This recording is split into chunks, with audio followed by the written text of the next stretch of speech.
Today I talk about Thinlayer Chromatography. G. Panjavarnam, MSc MPhil, Assistant Professor, Department of Chemistry, Shakti College of Arts and Science for Women. Today I talk about first introduction of thin layer chromatography. What is mean that thin layer chromatography?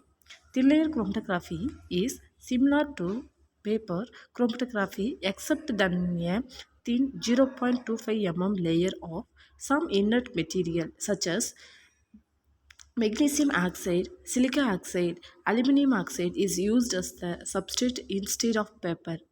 It is used with reagents such as H2SO4, which would react with the paper and is especially useful for the separation and analysis of high molecular weight biochemical compounds. It also been applied to microanalytical studies of inorganic ions and salts. For example, a mixture of ruthenium, rhodium, palladium, iridium, and silver was semi-quantitatively separated by TLC. TLC means thin layer chromatography.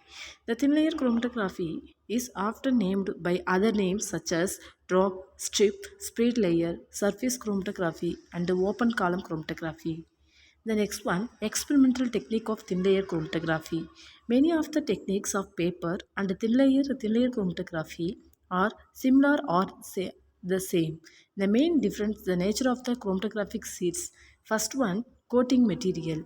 Coating material, a large number of coating material are now which a commercially produced as thin layer adsorbent. Other materials which are also called adsorbent in TLC are calcium phosphate, magnesium trisilicate, polyamide, silica gel, aluminum, ferric oxide hydrate, etc. The next one, preparation of thin layer in plates.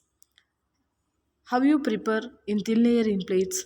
A large number of applicators are commercially available which are used for coating the glass plates with different adsorbent layer of uniform thickness.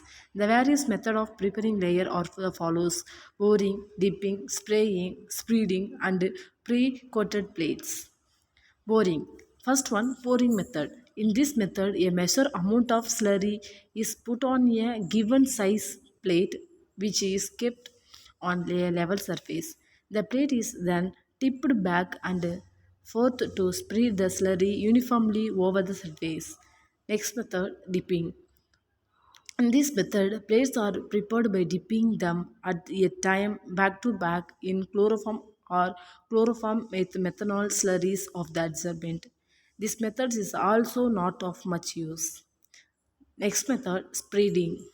The slurry is placed in an applicator. This is either moved over the stationary plate or it is held stationary and the plate is pushed or pulled through.